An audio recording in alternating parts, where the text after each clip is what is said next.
नमस्कार। अपना प्रदेश उत्तर प्रदेश उत्तराखंड देख रहे हैं आप। मैं हूं आपके साथ पूजा मोहन पांडे। बुलेटिन की शुरुआत करते हुए सबसे पहले आपको बता दें, Uttar Pradesh defence industrial corridor ने लखनऊ नोड में ब्रह्मोस मिसाइल का निर्माण किया जाएगा। ब्रह्मोस एरोस्पेस के सीईओ सुधीर कुमार मिश्रा और मुख्यमंत्री योगी आदित्यनाथ के बीच में मंगलवार को मुलाकात हुई थी और इस मुलाकात में डिफेंस कॉरिडोर के लखनऊ नोड में ब्रह्मोस प्रोडक्शन सेंटर स्थापित करने के लिए 200 एकड़ जमीन आवंटित करने पर सहमति बनी है। ब्रह्मोस मिसाइल का उत्पादन शुरू होने के बाद यूपी रक्षा उत्पाद निर्माण का हब बनने की दिशा में एक कदम और आगे बढ़ा देगा। लखनऊ नोड में इस ब्रह्मोस प्रोडक्शन सेंटर की स्थापना के लिए 300 करोड़ रुपए का निवेश किया जाएगा। इसके अलावा करीबन 5000 लोगों को अप्रत्यक्ष और प्रत्यक्ष तौर पर रोजगार मिलेगा। 10,000 लोगों को इस प्रोडक्शन सेंटर से रोजगार के अवसर उपलब्ध होंगे।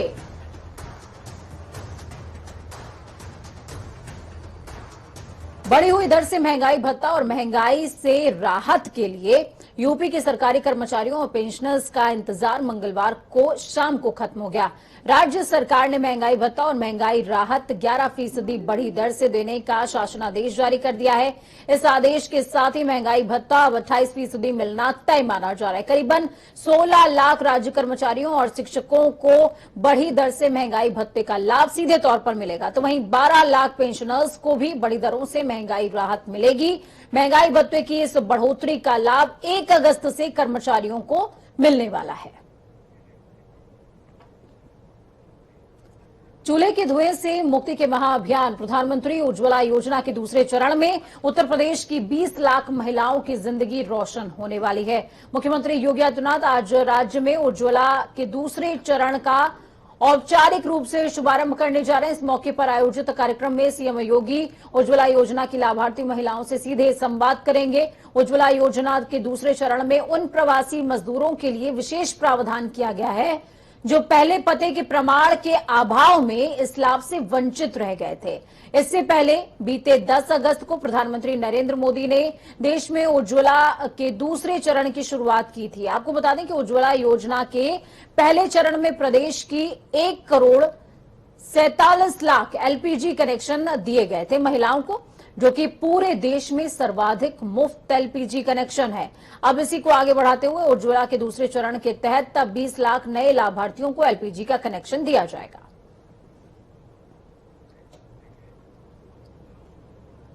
उत्तर प्रदेश के पूर्व सीएम और राजस्थान के राज्यपाल रह चुके कल्याण सिंह का अस्थि विसर्जन नरौरा के साथ ही काशी की गंगा और अयोध्या की सरयू नदी में किया जाएगा। फूल अस्थियों को 27 अगस्त को बुलंदशहर के नरौरा में बंसी घाट अंत्योष्टि स्थल से चुना जाएगा, जबकि आपको बता दें कि अरिष्टी और श्रद्धांजलि सभा अलीगढ़ में 1 सितंबर को आयोजित होने वाली है।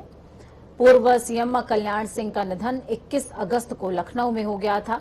23 अगस्त को बुलंदशहर के नरौरा में गंगा घाट पर बंसी घाट पर राजकीय सम्मान के साथ उन्हें पंचतत्व में विलीन किया गया।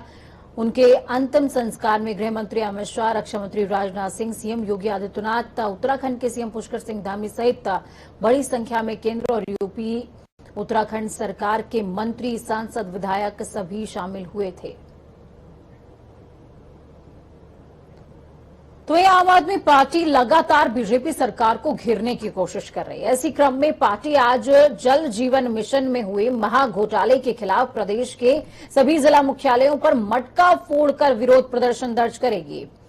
राजधानी लखनऊ में स्वास्थ्य भवन, बेगम हजरत महल पार्क के पास पदाधिकारी और कार्यकर्ता विरोध दर्ज कराने वाले हैं। पार्टी प्रवक्ता महेंद्र प्रताप का कहना है कि राज्यसभा सांसद संजय सिंह ने प्रेस वार्ता करके जल शक्ति मंत्री डॉक्टर महेंद्र सिंह को घोटाले में शामिल लोगों के खिलाफ 24 अगस्त को कार्रवाई करने का समय दिया था, अल्टीमेटम दिया गया था, लेकिन घोटाले में शामिल लोगों के खिलाफ अभी तक कोई एक्शन नहीं लिया गया। इसलिए पूरे प्रदेश में पार्टी के कार्यकर्ता मटका फोड़कर पानी चोरों के खिलाफ कार्रवाई करेंगे और कार्रवाई की मांग करते हुए, माफ कीजिएगा, प्रदर्शन किया जाएगा।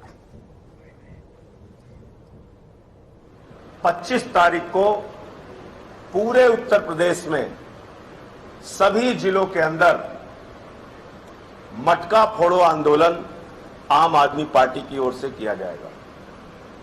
ये मटका फोड़ो आंदोलन उत्तर प्रदेश की सरकार के द्वारा जल जीवन मिशन में किए गए हजारों करोड़ के भ्रष्टाचार के खिलाफ होगा। ये मटका फोड़ आंदोलन उत्तर प्रदेश की जनता को जो दूषित पानी मिल रहा है और जो उसको पानी पहुंचाने के नाम पर भ्रष्टाचार किया जा रहा है, उसके खिलाफ होगा और पूरे उत्तर प्रदेश के 75 जिलों में इस आंदोलन को आम आदमी पार्टी करेगी। तो संजय सिंह को सुन रहे थे आप। इन्होंने साफ तौर पर 2-3 दिनों पहले ही प्रेस कॉन्फ्रेंस करी थी जिसमें इस बात का आगाज किया था कि 25 तारीख यानी कि आज की तिथि सुनिश्चित उन्होंने करी है कि मटका फोड़ आंदोलन करेंगे। हालांकि अल्टीमेटम दिया गया था, वो अल्टीमेटम अगर फुलफिल नहीं होता है तभी आंदोलन होगा और अल्टीमेटम फुलफिल नहीं हुआ। ग्राउंड जीरो का रुख करते हैं, जया सिंह हमारे साथ में है। जया, क्या कुछ अपडेट है ग्राउंड जीरो से? आम आदमी पार्टी आज करीबन 11 बजे के आसपास मटका फोड़ आंदोलन करने वाली है। राजधानी में इस समय क्या हलचल है? जी पूजा, मैं इस समय स्वास्थ्य भवन के पास ही खड़ी हूँ। यहीं से आम आदमी पार्टी का मटका फोड़ आंदोलन की शुरुआत होगी और ये सिर्फ लखनऊ में नहीं, राजधानी लखनऊ में नहीं बल्कि उत्तर प्रदेश के सभी जिला मुख्यालयों पे यहाँ से शुरुआत होगी।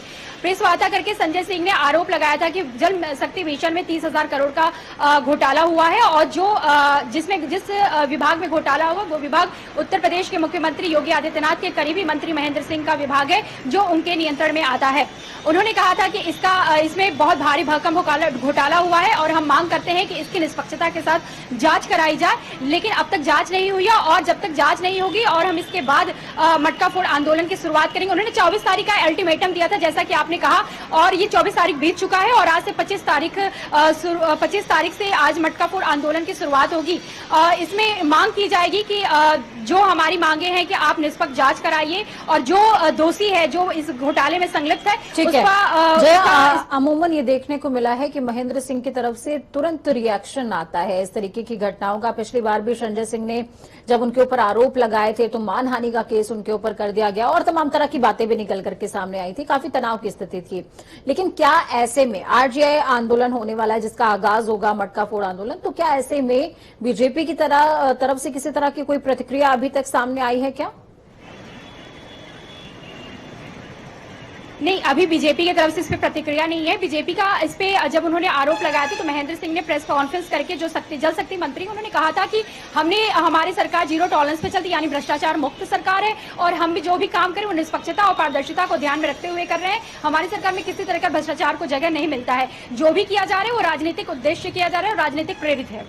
बहुत शुक्रिया जया हमारे साथ जुड़ने के लिए, अहम जानकारी ग्राउंड जीरो से साझा करने के लिए। अपना बहुत ख्याल रखिए। खबरों में आगे बढ़ते हैं। उत्तर प्रदेश में विधानसभा चुनाव से आने पहले जातिगत जनगणना का मुद्दा जोर पकड़ रहा है। मंगलवार को भाजपा सांसद और केंद्रीय राज्य मंत्री कौशल किशोर ने सुहेलदेव भारतीय समाज पार्टी के अध्यक्ष ओम प्रकाश राजभर पर निशाना साधा। उन्होंने कहा कि लोकसभा में हमने बिल पास किया है, राज्य को अधिकार दिया है कि हम जातिवार जनगणना समय आने पर कराएं। जातिवार जनगणना में लोगों के नाम, व्यवसाय और उनके धर्म भी पूछे जाते हैं, जाति भी पूछी जाती है। उन्होंने कहा कि ओम प्रकाश राजभर और समाजवादी पार्टी को 2022 में हार का डर है। पहले भी हारे हैं और अब जो सीटें बची हुई हैं हारेंगे, इसलिए वो ऐसे मुद्दे उठा रहे हैं।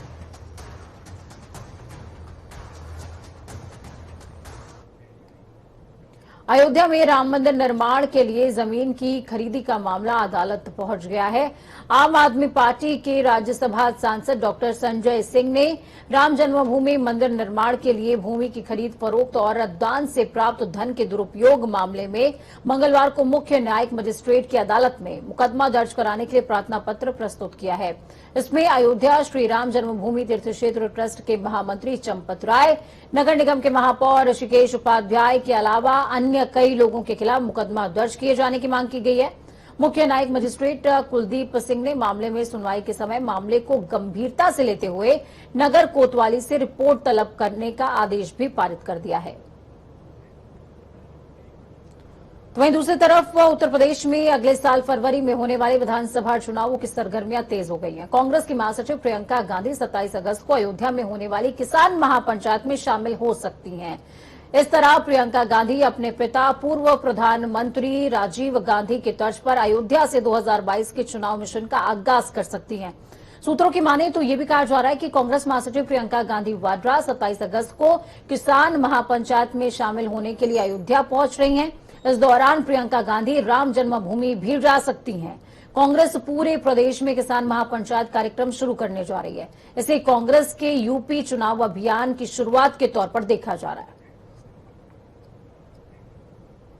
विशेश्वर नाथ मंदिर और ज्ञानवापी मस्जिद मामले में मंगलवार को हाईकोर्ट में सुनवाई हुई। इस पूरे मामले में करीबन 1 घंटे तक हाईकोर्ट में बहस भी चली। दोनों पक्षों ने कोर्ट में अपनी दलीलें रखी हैं। मंदिर पक्ष के मुताबिक 1664 में मुगल शासक औरंगजेब ने मंदिर को नष्ट करते हुए उसके अवशेषों पर मस्जिद का निर्माण किया था, जबकि मस्जिद पक्ष ने 1991 के पूजा स्थल कानून का खुलेआम उल्लंघन बताया है। मस्जिद पक्ष का कहना है कि 1991 पूजा स्थल कानून के मुताबिक 15 अगस्त 1947 से पहले अस्तित्व में आए किसी भी धर्मस्थल को दूसरे धर्मस्थल में नहीं बदला जा सकता।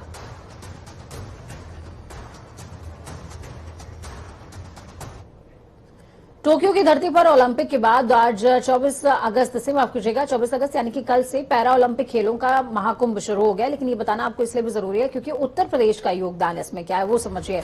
पैरा ओलंपिक में इस बार भारत में 54 खिलाड़ी हिस्सा ले रहे हैं। भारत से उनमें से 7 खिलाड़ी उत्तर प्रदेश के, सभी खिलाड़ी पश्चिम में यूपी की माटी से ताल्लुक रखते हैं। टोक्यो में देश को सोना दिलाने के लिए खिलाड़ी टोक्यो पहुंच चुके हैं। उत्तर प्रदेश के खिलाड़ी निशानेबाजी, तीरंदाजी, बैडमिंटन, ऊंची कूद, भाला फेंक में भारत की ओर से खेलने वाले हैं। पैरा ओलंपिक में वेस्ट यूपी से, नोएडा से डीएम सुहास सेलवाई, बैडमिंटन में गौतम बुद्ध नगर के athlete high jumper Varun Bhati, Meerut के आर्चर विवेक चिक्कारा, मुजफ्फरनगर की आर्चर ज्योति बालियान, इटावा के अजीत सिंह यादव जैवलिन थ्रोअर होंगे।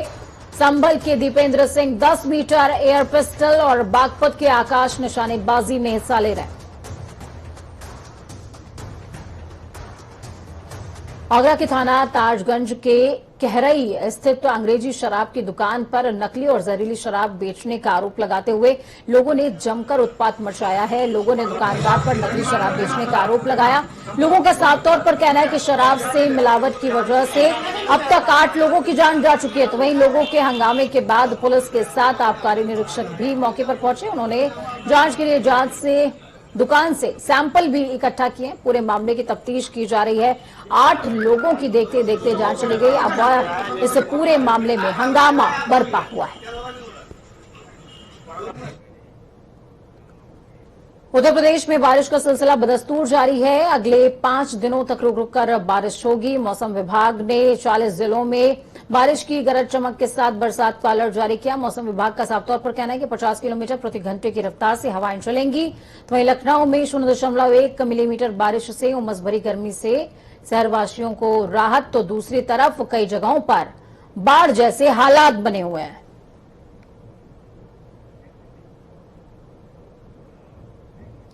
खबरों में आगे बढ़ते हुए रुख होगा देवभूमि का। मुख्यमंत्री पुष्कर सिंह धामी ने मंगलवार को विधानसभा के पटल पर 5,720 करोड़ रुपए का अनुपूरक बजट पेश किया, जिसके बाद आज अनुपूरक अनुदान मांगों को सरकार पारित करेगी। बजट में स्वरोजगार, कोविड की तैयारी, ग्रामीण सड़कों का निर्माण, हर घर नल, केंद्र पोषित और कल्याणकारी योजनाओं पर खास फोकस किया गया। इसके अलावा समग्र शिक्षा, राष्ट्रीय स्वास्थ्य मिशन और केंद्रीय सड़क निधि के तहत भी धनराशि का प्रावधान किया गया। अनुपूरक बजट के राजस्व मद में 2,990 करोड़ और पूंजी मद में 2,730 करोड़ रुपए की व्यवस्था रखी गई है। इस खबर पर ग्राउंड जीरो का रुख करते हैं कि आज इस संस्तुति पर बात होनी है, तो इसको लेकर के ग्राउंड जीरो पर क्या हलचल है, क्योंकि बीते दिन भी प्रदर्शन का दौर देखने को मिला था। अजीत काम्बोज हमारे साथ में जुड़ चुके हैं देहरादून से, साथ में धनंजय मुख्य सड़क मार्ग से हमारे साथ में मौजूद हैं। सबसे पहले रुख करेंगे अजीत का। अजीत, क्या कुछ अपडेट है ग्राउंड जीरो से? अनुपूरक बजट पेश हो चुका है, व्यवस्थाएं सरकार की तरफ से कर दी गई हैं, लेकिन आज बहस इसी बजट पर। बिल्कुल पूजा, आज का दिन काफी महत्वपूर्ण होने जा रहा है। उत्तराखंड विधानसभा मानसून सत्र का तीसरा दिन है और भारी बरसात देर शाम से जारी है और इसी भारी बरसात के बजाय विधायकों के विधानसभा भवन पहुंचने का सिलसिला भी लगातार जारी है और उम्मीद है कि सत्र के भीतर जब चर्चा होगी तो काफी गहमा गहमी भी इस चर्चा के दौरान हो सकती है। उत्तराखंड विधानसभा में जो आज सरकार अपनी तरफ से काम लेकर आ रही है वो है जो बीते रोज अनुपूरक बजट एक सदन के पटल पर पेश किया गया था, उसकी अनुदान मांगों पर आज चर्चा होनी है। इसके अलावा जो 6 अन्य विधेयक सदन में कल पेश किए गए थे उन पर भी चर्चा होनी है और पारित होने हैं। तो कुल मिलाकर विपक्ष का इसमें क्या रोल रहेगा ये देखने वाली बात होगी, क्योंकि विपक्ष पहले ही दिन से लगातार सरकार से सवाल जवाब कर रहा है और बीते रोज भी जिस तरह से हंगामा कई मामलों में देखने को मिला तो उम्मीद है कि आज वो भी जारी रहेगा। इसके अलावा सबसे महत्वपूर्ण जो आज होगा वो ये है कि विपक्ष आज 2 प्राइवेट बिल लेकर आ रहा है, जिसमें एक है सशक्त भू कानून की मांग और दूसरा है चारधाम देवस्थानम बोर्ड को पूरी तरह से निरस्त किया जाए। ये दोनों ही प्राइवेट बिल है जो सदन में विपक्ष की तरफ से प्रस्तुत किए जाएंगे। अब सरकार इन बिलों पर किस तरह की चर्चा करती है या इनको कैसे हाथों हाथ लिया जाता है तो ये काफी महत्वपूर्ण होगा और विपक्ष साफ कर चुका है कि वो किसी भी कम स्थिति में इससे कम हटने को तैयार नहीं होगा। बिल्कुल, और जिस तरीके से पुष्कर सिंह धामी ने कल हाथ पकड़कर समझाइश करते हुए वो विधायकों को अंदर ले गए, आज उतनी ही मुश्किल होने वाली है उनके लिए। चलिए, धनंजय हमारे साथ में जुड़े हुए हैं ग्राउंड जीरो से। धनंजय, क्या कुछ अपडेट है? विपक्षियों की तरफ से कल प्रदर्शन किया गया और सिर्फ विपक्षियों की तरफ से ही नहीं बल्कि अलग अलग वर्ग का कल प्रदर्शन देखने को मिला था, फिर चाहे वो शिक्षा वर्ग हो, फार्मासिस्ट वर्ग हो। आज कैसी हलचल है ग्राउंड जीरो पर? लेकिन इस तरह पूजा विपक्ष लगातार अपनी मांगों को उठाता रहा है। जिस तरह कल किशोर उपाध्याय धरने पे बैठते, हरीश रावत धरने पे बैठते, यदि आज की बात करें पुष्कर सिंह धामी एक बार फिर जो है अपनी मांगों पटाले बैठते, कैसे विपक्ष लगातार हमलावर है। जी बहुत शुक्रिया हमारे साथ जुड़ने के लिए, अहम जानकारी साझा करने के लिए। तो आपको बता दें कि लगातार हलचल देखने को मिल रही है और आज का दिन बेहद खास सूबे के लिहाज से, क्योंकि आज बजट की संस्तुतियों पर चर्चा, उसके साथ ही जो 6 विधेयक पेश किए गए थे कल, उन तमाम विधेयकों पर भी आज चर्चा होनी है। साथ में आपको बता दें कि विपक्ष की तरफ से 2 प्राइवेट बिल पेश होने वाले हैं, उस पर सरकार का क्या रिएक्शन होगा वो देखने वाली बात होगी। तो वहीं इस पूरे मानसून सत्र के दौरान कांग्रेस और अन्य विपक्षी दल सदन में प्राइवेट बिल लेकर आने वाले हैं। केदारनाथ से विधायक मनोज रावत ने सशक्त भू कानून की मांग को लेकर प्राइवेट बिल लाने का ऐलान किया। तो वहीं धारचूला विधायक हरीश धामी उत्तराखंड चारधाम देवस्थानम बोर्ड को निरस्त कराने की मांग के साथ प्राइवेट बिल लेकर आएंगे। ये तस्वीरें आपको दिखा रहे हैं। कल जिस दौरान पुष्कर सिंह धामी विधानसभा के अंदर एंटर करते हैं तो हरीश धामी और मनोज रावत धरने पर बैठे हुए थे। बकायदे बहुत ही शालीनता के साथ पुष्कर सिंह धामी उनके पास गए, उनके हाथ में जो तख्ती थी उसको देखा, पढ़ा, समझाइश करी और हाथ पकड़कर उनका सदन के अंदर ले गए। लेकिन जितने प्रेम से कल सदन के अंदर ले गए थे, आज उतनी ही मुश्किल भी होने वाली है। प्राइवेट बिल आएगा, प्राइवेट बिल पर सरकार का क्या रिएक्शन होने वाला है, सत्ता पक्ष का, वो देखने वाली बात होगी। और विपक्ष सबसे बड़ी बात है कि क्यों उनका कहना है कि प्राइवेट बिल इस बिल से कम में हम मानने वाले नहीं है, तो उस पर क्या विपक्षियों का रिएक्शन होगा सरकार के रिएक्शन पर, वो भी देखने वाली बात होने वाली है। वक्त यहाँ पर छोटे से ब्रेक का, ब्रेक के उस पार खबरों का सफर लगातार जारी है। बने रहिए जनता टीवी के साथ, क्योंकि हमें आपकी ताकत, अपना और अपनों का बहुत ज्यादा ख्याल रखिए। नमस्कार।